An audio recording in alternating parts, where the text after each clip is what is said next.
Hello? What's wrong, honey? I'm so sorry to call you like this all of a sudden. Actually, I got in an accident, and a car had hit me. What? Are you okay? Yeah, for now I'm okay. But I fractured my arm. I see. I'm really worried about you, but I'm so sorry. I'm currently on my business trip, so I can't really go back home so suddenly. Yeah, I know. So please don't worry so much about me. I'm really sorry. I felt a little sad when my husband, Austin, said that he couldn't come see me because of his business trip. But I tell myself that he's got no choice since he was working. My name is Lydia. I am 27 years old and I work in a company. I have a boyfriend named Austin, whom I have been dating for 2 years. I first met Austin through work, since he and I was working in the same department in the same company. He is 2 years older than me and was my mentor when I first joined the company.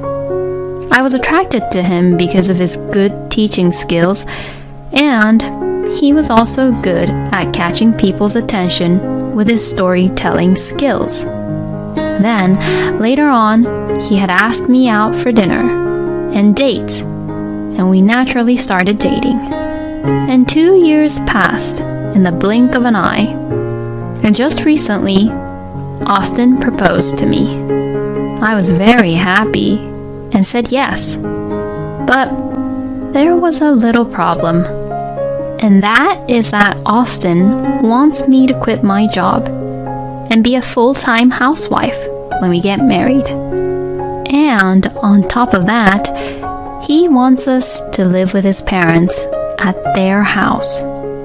With that, I wondered if I should accept his proposal on marrying him.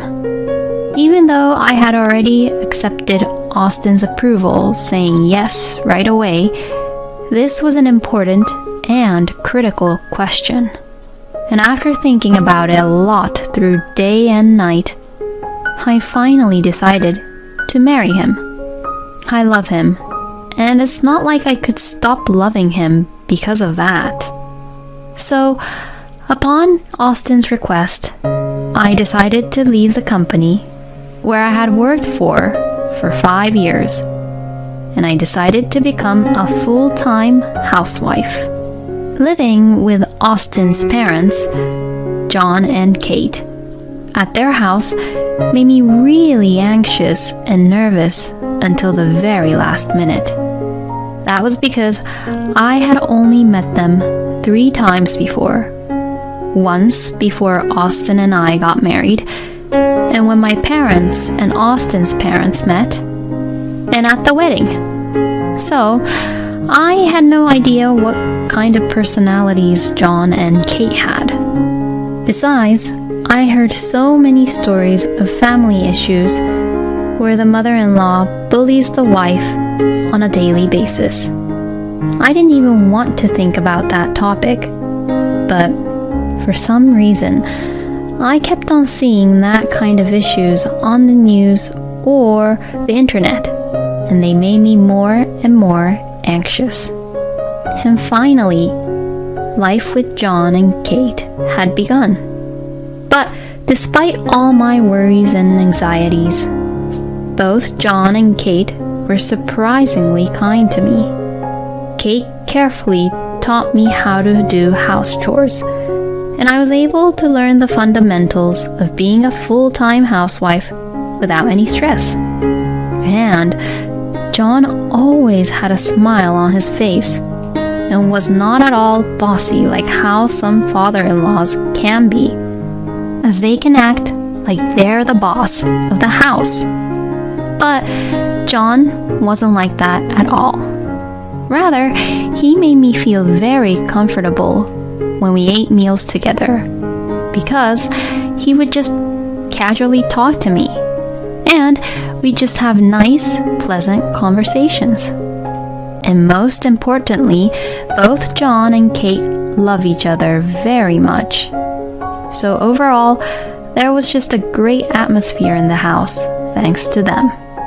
Because of this, my husband is also just gentle and kind to me. I felt I had married into a very good family.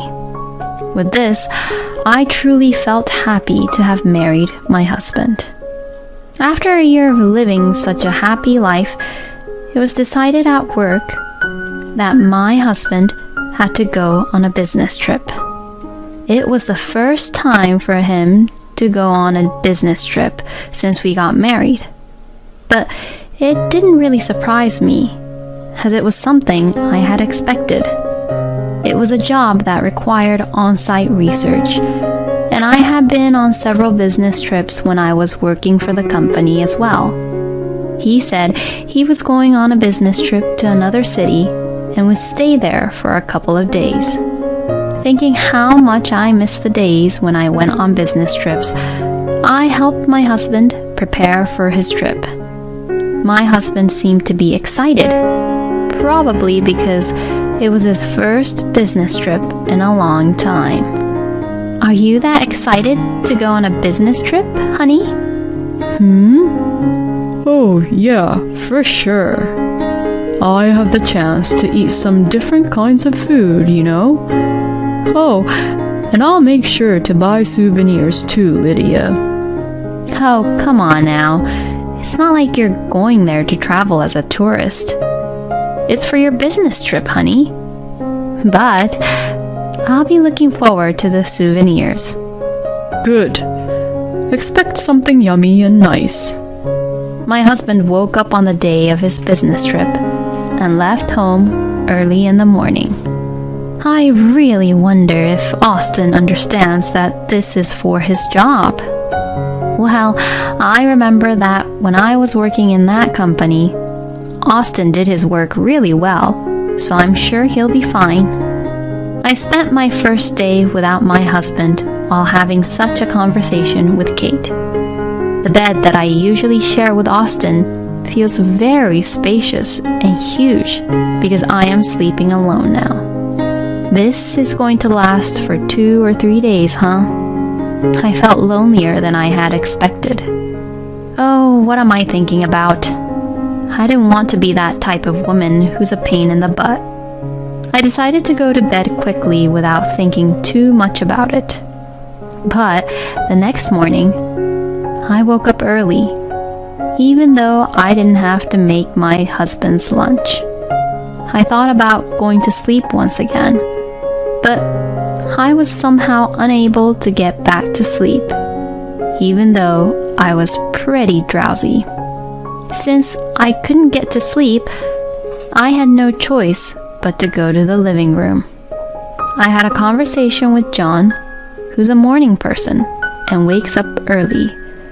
And as I began talking to him, my drowsiness went away. Then I saw John off to work with Kate. Oh, today's the day where the supermarket sells meat for cheap price, right? I'll go buy some already. Oh, you sure about that? Thank you, that would be helpful. I had nothing to do, so I decided to go for grocery shopping in the morning. I was pedaling my bike to the supermarket close by the house, while feeling the wind in my face when something unexpected happened. Just as I was about to cross the street at a traffic light, I collided with a car that had ignored the light.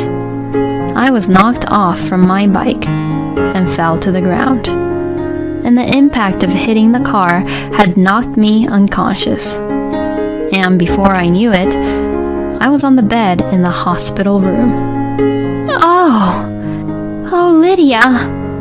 Oh, thank goodness. I'm so glad you're awake now. Kate, where am I? You got hit by a car and got unconscious, and you were taken to the hospital by an ambulance.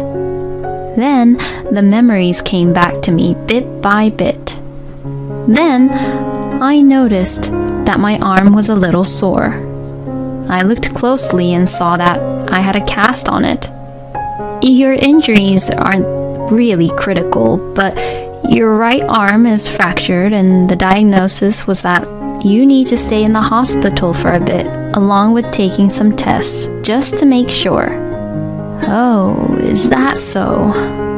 Apparently, according to Kate, the car that ran the red light and hit me was in a hurry because the driver was about to be late for a meeting with a client.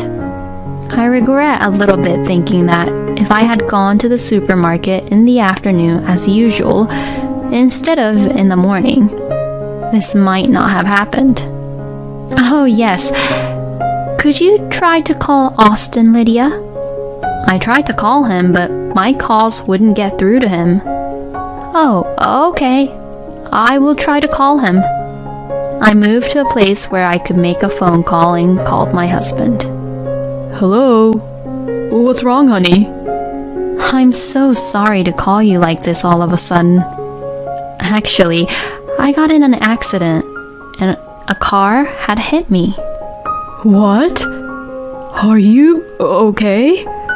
Yeah, for now I'm okay. But I fractured my arm. I see. I'm really worried about you, but I'm so sorry. I'm currently on my business trip, so I can't really go back home so suddenly. Yeah, I know. So please don't worry so much about me. I'm really, really sorry.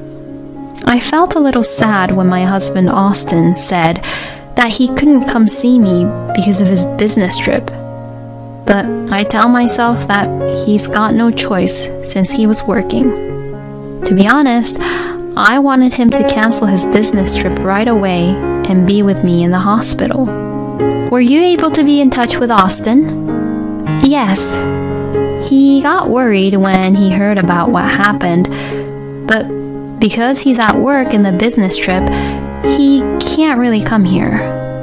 My God, what is wrong with him? When his own wife is out here being hospitalized. Well, it's not like my injuries were fatal, so it's okay. Kate then turned the TV on while having an unconvinced look on her face. It was in the afternoon, and the news was on. My mom and I always used to watch this news program, and the weatherman was reporting from another city where the temperature had reached over 86 degrees Fahrenheit. Wow, it's still very hot here even though autumn is just around the corner. I see everyone wearing just shirts and sandals because of the heat. The weatherman was walking through a park that looked like a tourist location in the area while saying that. Then, I spotted a familiar man on the edge of the TV. Huh? Is that Austin? What? Oh! Apparently, Kate noticed that the person was Austin too. So, what I had seen was not a mistake. That shoulder bag he has was the one I packed for him in his suitcase.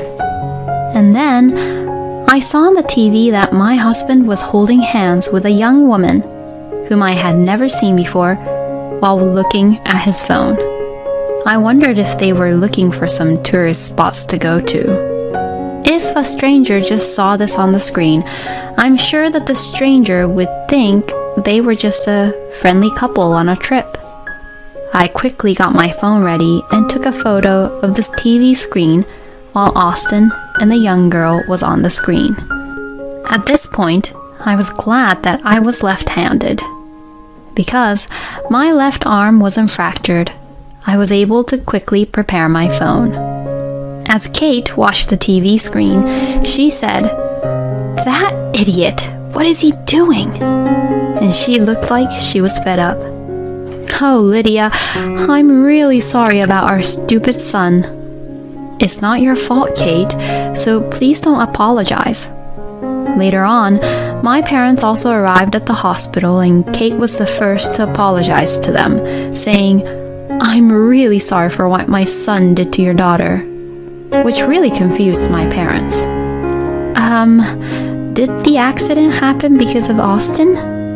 Oh, no, that's not really the reason why I'm apologizing. The exchange between my parents and Kate, who were both upset over my accident, and the fact that Austin had been having an affair, looked a little hilarious to watch, even though it was an inappropriate subject. I explained and my parents calmed down, and Kate apologized again to my parents. I will make sure that my son will take responsibility for this. John then arrived, and a discussion began between Austin's parents, my parents, and I. For the time being, the discussion proceeded for me to get a divorce with my husband and for him to pay alimony. My parents did get the message that Austin's parents were decent people, so they were not that angry with them. After that, I was discharged from the hospital without any issues after a few days of examination. And just around the same time, my husband came back home from the business trip. Oh, that's wrong. I meant the fair trip with his mistress. I'm home. Welcome home. Oh, Lydia, honey, is your arm okay? My husband sees my cast looking all worried while saying that. If it's just my arm, then it's fine. What do you mean? Is there something wrong? Are you injured anywhere else? Well, if I had to say it, I'd say that there's something wrong with your head. Excuse me? How could you go on a fair trip with your mistress when your wife was in an accident and could have died? Affair? What are you even talking about? I was on the business trip, you know? I would never cheat on you, and I couldn't even go sightseeing these 3 past days in the first place. You know, you really should stop playing dumb. What are you even saying, Mom? Then, what the hell is this, huh? I showed him the photo of the TV screen I had taken with my phone. This is you, right? And the other girl is a girl I've never seen before. Since this was caught on live TV, it was just when you were on your so-called business trip. You even held hands with her, being so close like that. My husband's face turned pale bit by bit as I showed him the photo and talked what I saw. This is all a misunderstanding. This female colleague who went on a business trip with me was saying her hands were cold or something. The weatherman on that live program was saying something about how the temperature was over 86 degrees Fahrenheit. What? Do you mean that she has something like a disease where she feels really cold even when it's really hot or something? No, I'm sorry. Actually, I have no idea why, but that girl likes me. I was so stressed because I had to go on a business trip with her and she forced me to hold her hand. Oh, really? She forced you, huh? Yeah, that's it.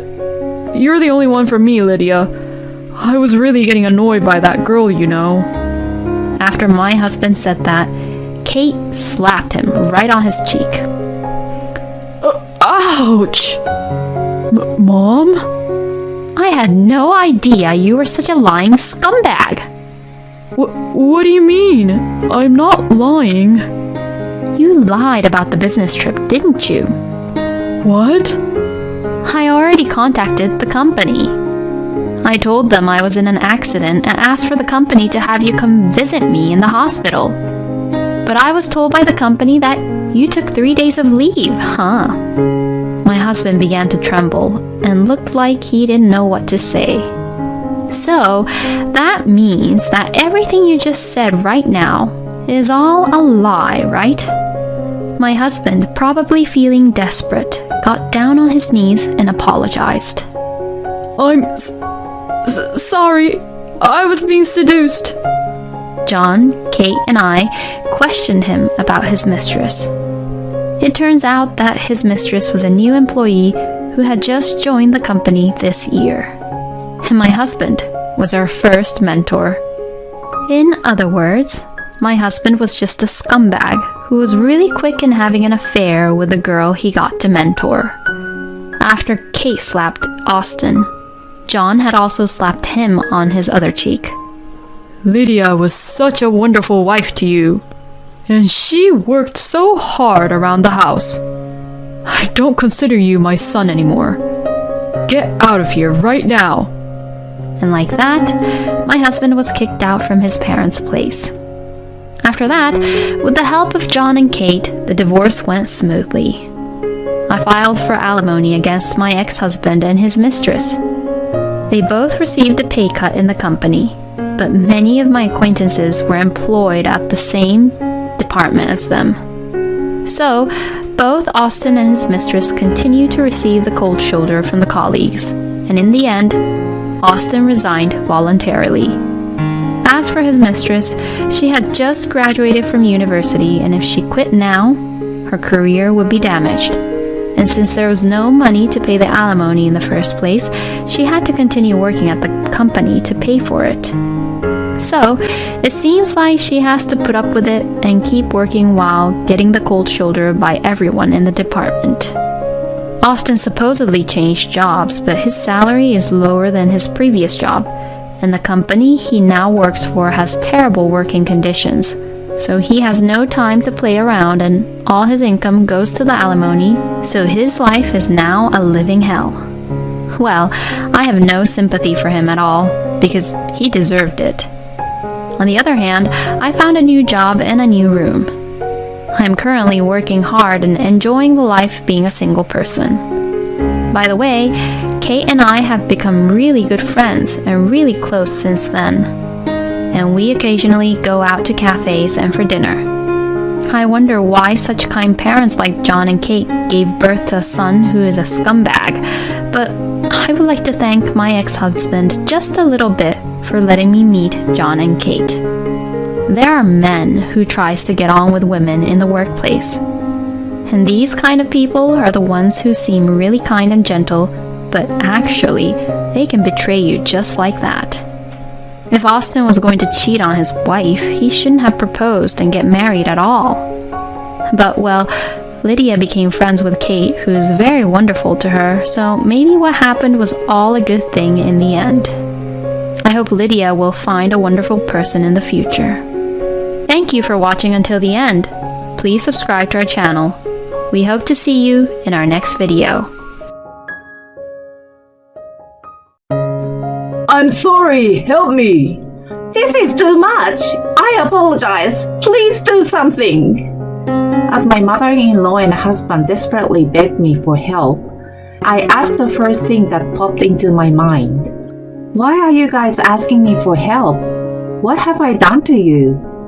I have no idea what's going on with you two and how I can help. Anyway, I have something else to do. I turned my back on them, ignoring the frantic begging in agony behind me, and left. I am Eileen. I was a 27-year-old secretary, and my husband Aaron was 29 years old back then. He was an advertising agent and worked for a different company from me. We met because our offices are in the same building and got married 2 years later. My in-laws lived a short flight away. My mother-in-law Yvonne was left alone after her husband passed away last year. Aaron, being the eldest son, took her in without any discussion. Although we still lived separately, we were just on different floors in the same apartment building. She was, to put it nicely, sassy and a bit impatient, and I was more of a think before act type. We were polar opposite in terms of personality and did not get along well. She seems to get frustrated with my slow speech and action every time. She thought it was better to do things quickly, even if the result was 60 points. She often suffered a loss as a result of proceeding without thinking things through. No matter how hard I tried to adjust to her way, I could not agree with her completely. For example, my wedding. When it came to choosing a venue, "Just pick one already," she scolded me and then recommended a cheap place that was available for the earliest booking without checking the service carefully. At that time, I had narrowed down my choices to a few and was planning to visit each place. What are you procrastinating about?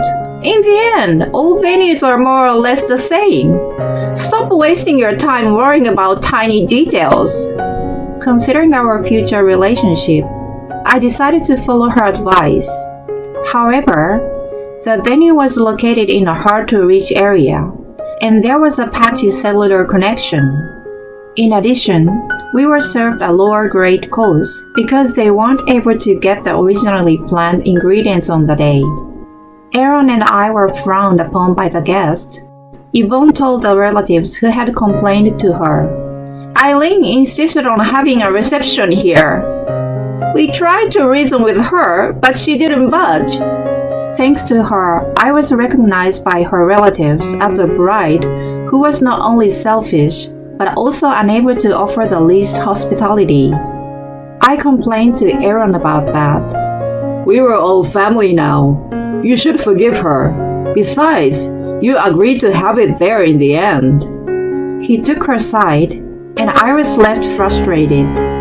Those misunderstandings continued to happen over and over again after the wedding. You are really slow and clumsy. It's a waste of time for me to be with you. You make me wait all the time, and I'm really tired of it. Can't you respect other people's time? She started to criticize me blatantly. That happened because she changed the plan earlier due to her impatience, and I was just on time.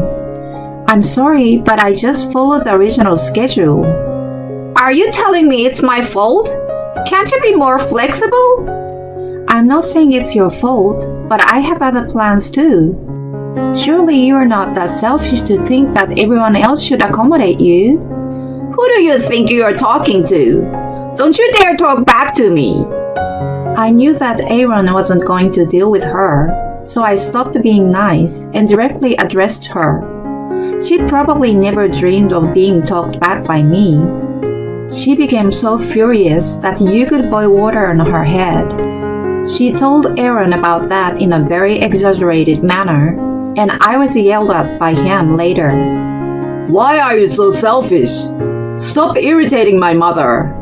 He became completely on her side after that. At that time, my father-in-law was still alive and gave her a slap on her wrist. If you can't be nice to your daughter-in-law, it's only a matter of time before this house will cease to exist. When that happens, who will take the responsibility? You have always pushed other people around and caused nothing but trouble. I've been the one to clean up your mess every time. You forget that, and you're being a nuisance to others again? And he gave Aaron a lesson as well. How long are you going to be controlled by your mother? You have your own family now. When your wife is in trouble, you don't even take her side, but tell her off. Shame on you. Thanks to his reproach that their behavior, which could have been seen as bullying, was kept under control. Aaron was actually a really good husband as long as Yvonne wasn't involved. He always prepared a surprise gift for me on my birthday and took the initiative to help me with the housework on his days off. His attitude changed drastically when she was and wasn't around. At that time, we had no significant relationship, and I only saw them during Easter and Christmas. I thought that if I endured those events, I could have a relatively happy married life. However, just 1 year into our marriage, my father-in-law became ill and was hospitalized. He passed away despite his treatment. I wondered what Yvonne was going to do. My mom is moving downstairs next month, and we are going to take care of her. Aaron suddenly announced. What? What do you mean we are going to take care of her? Why didn't you tell me anything about this? I'm the eldest son, of course. I should take care of her now that she's all alone. And since you don't like her, I rented a separate apartment instead of having her move in with us. I'm making a compromise for you, so don't complain. When my father-in-law passed away, I thought we might have needed to take care of her. I never imagined that I was going to be forced to do so without any consultation. I became distrustful of him because of his insensitive behavior. I was also concerned about my future life with him, who would have most likely taken her side if we had a confrontation. I began to a bit cautious in my daily life. Such days were exhausting, and as I feared, Yvonne harassed me in various ways. Moreover, Aaron even suggested that I clean not only our house but hers on my days off. I always help you with the chores. She's getting old and tired, so go and help her. I mean, I can do it too, but she's going to be around for a long time. It's a good opportunity to patch up your relationship with her. I decided to take up his advice in the hope that things would improve. It must be hard for you to do all the house things. I was wondering if there was anything I could do to help. I don't know what a clumsy girl like you can do for me. Well, that's okay. I don't have enough furniture, so could you get me some? Sure. Should I pay first and can you reimburse me later? You live on Aaron's income, don't you? Why don't you pay from there? He said I was free to spend it however I wanted. When I was about to refuse, she lashed out loudly. Just go! I will let him know later. I didn't have the energy to talk back and readied myself to go shopping as she ordered. Then I realized that the things she asked me to buy were large shelves and a coffee table, all of which were difficult to carry by myself. I'm sorry, but these are all big and heavy things. I'd rather wait and go with Aaron. Are you serious? He works so hard. Are you going to make him work even more on his day off? Do you even care about him? If I talked back to her even a little bit, she got upset and yelled at me harshly. I gave up and decided to obey her. Furthermore, Aaron gave her the duplicate key to our house, so she entered without permission while we were at work. She began to open the mail and ransack the bedroom. She may be your mother, but to me she's an outsider. I can't stand it when she comes in and out of our house freely, peeks into our bedroom, and opens our mail without permission. Ask her to stop. He responded with an okay at the moment, but her behavior did not improve. I thought that if things continue as they were, divorce would have been the only option. I felt I was losing my feelings for him. Then, one Friday, Aaron had a day off. I came back from work to find Yvonne relaxing in the living room as if it were her home. Surprisingly, when she noticed me, she made an unusual gesture. Oh, you are back. Hi, Yvonne. I went shopping with Aaron today and found a delicious-looking cake. You have been very kind to me, so I bought it as a thank you and put it in the fridge. I tripped earlier, and it crumbled a little. I'm sorry. I was astounded, and then Aaron joined in. We'll go to a furniture store a bit farther away tomorrow. Mom really wants a bed from there. You're off, so come with us. It's late to have the cake tonight, so let's have it before we go out tomorrow. He was grinning derisively, and I got a hunch that the cake wasn't an honest gift. Okay, why don't we leave after lunch then? Satisfied, the two of them went to clean Yvonne's apartment in preparation for the new bed. I checked the cake in the fridge after they were gone. There was a round chocolate cake that had clearly been tampered with in one place. I could easily have guessed that Yvonne was going to make me eat that questionable part. To cover it up, I ran to a deli and bought a chocolate bar. I melted it down and reapplied it to the top of the cake so that no traces of it could be seen. I moved the strawberry on top a little so that only I could see the questionable part. The next day, Yvonne came over a little earlier than scheduled. Good morning, you're just in time. I just finished preparing the cake, so please have a seat. I tried to fix the crumble part. Oh, of course, I will eat that part, so it may not matter to you. Oh my, that's unusual for you. You got things done ahead of time, and you've even learned to be considerate. Is Aaron up yet? I'm sure he will be up soon. Immediately after, he came to the living room after waking up from sleep. When he got ready to go, the three of us decided to have the cake. He wasn't much of a fan of sweets. Mom, have mine. He handed his plate to her after eating half of his slice. She finished the other half happily. Meanwhile, they both grinned at each other, watching me eat. I knew they had done something to the cake. I thought there was something extremely spicy or bitter in it. The two, who were supposed to be eating the part in question, showed no sign, and I was honestly disappointed. As soon as we finished, Well, let's go. Can you drive home? Aaron handed me the car key, and just as we were about to leave, Eileen, you should go to the restroom before we head out. It's quite a long way to the store. I'm fine. Besides, we will use the highway, so it will be quick. Then, when we were getting on the highway, How much longer until we get there? asked Aaron with a pale complexion. About an hour and a half, I think. Can I use the restroom somewhere? Eileen, did you really eat the crumbled part? Following Aaron, Yvonne, who was breaking out in a cold sweat, asked me from the back. Of course I did. I wouldn't let you or Aaron eat the damaged part. You don't look so good. Are you feeling okay? I need to use the restroom too, so stop anywhere you can. I sensed that both of them were suffering from sudden stomach aches from their appearance.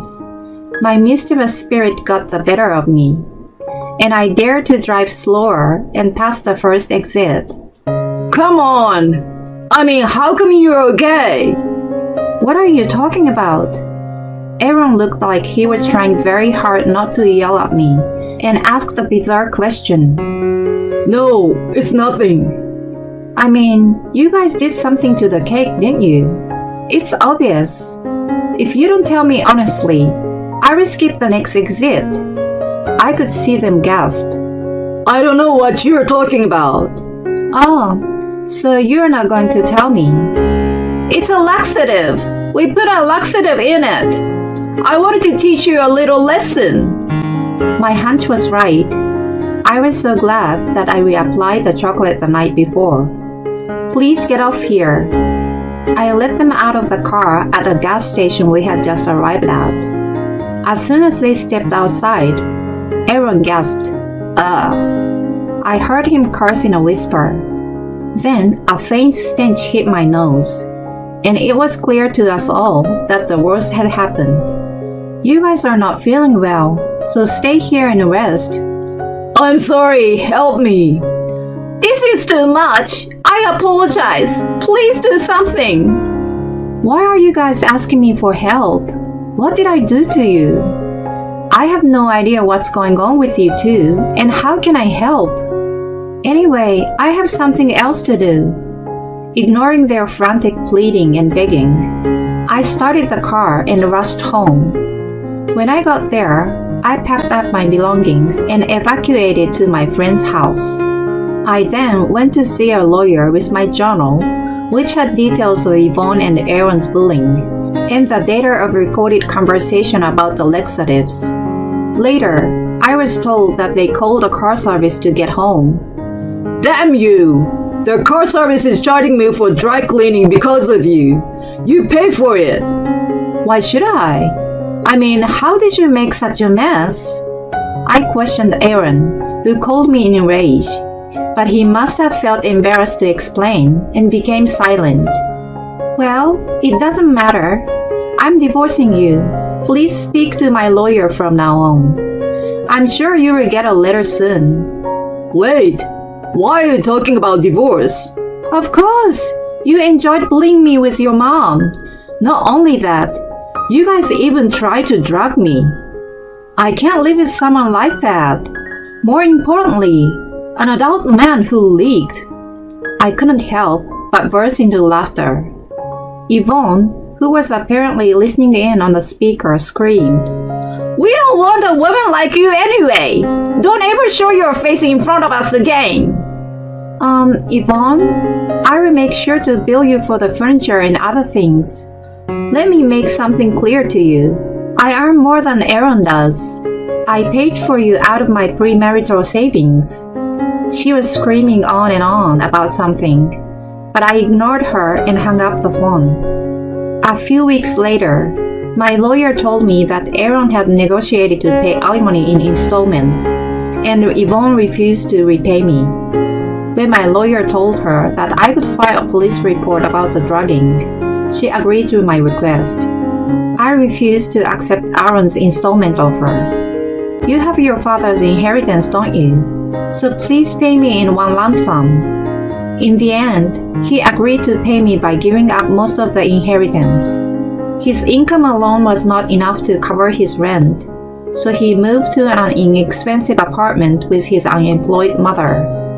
The last time I saw him was at the gas station with a very pale face. I left everything to my lawyer, and our divorce was finalized without needing me to face him again. I accepted a transfer that my work had approached me. I have now started a new life in a new city. My lawyer tells me that she's sometimes contacted by Aaron about getting back together. I have all that handled by her. I am out of my difficult life in which I had no one on my side and was being attacked by two people. I'm enjoying my freedom while I'm busy working hard in a new position. Now that I have received a lot of alimony, I'm thinking of going on a trip once my work is settled.